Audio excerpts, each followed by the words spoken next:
அரசியலில் சமூகத்தில் மிகப்பெரிய தாக்கத்தை ஏற்படுத்திய இயக்கம் திராவிட முன்னேற்ற கழகம். இந்த திராவிட முன்னேற்ற கழகத்தின் பொதுச் செயலாளராக பேரறிஞர் அண்ணா இருந்தார். அவரது மறைவிற்கு பிறகு இந்த பொதுச் செயலாளர் பதவியை முத்தமிழறிஞர் கலைஞர் பெற்றார்.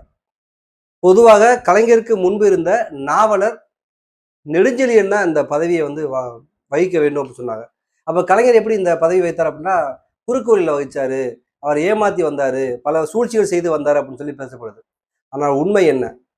தந்தை பெரியார் பேரறிஞர் அண்ணாவிற்கு பிறகு முத்தமிழர் கலைஞர் தான் இந்த பதவியை வகிக்க வேண்டும் என முடிவெடுத்திருந்தார்.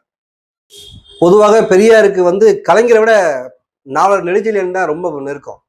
இருந்த போதிலும் இந்த இயக்கத்துடைய பொதுச்செயலாளராக கலைஞர் தான் வர வேண்டும் என முடிவு செய்ததற்கு காரணம், பேரறிஞர் அண்ணாவினுடைய திறமையும் தகுதியும் கலைஞருக்கு உண்டு அப்படின்னு முழுசா நம்பினவர் தந்தை பெரியார்.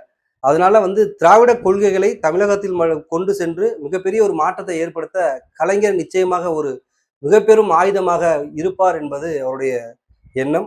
அதுவே இன்றளவும் மிகப்பெரிய தமிழ்நாட்டினுடைய காலூண்டி தமிழ்நாட்டுடைய வளர்ச்சிக்கு மிகப்பெரிய வேராக இருந்து வருகிறது.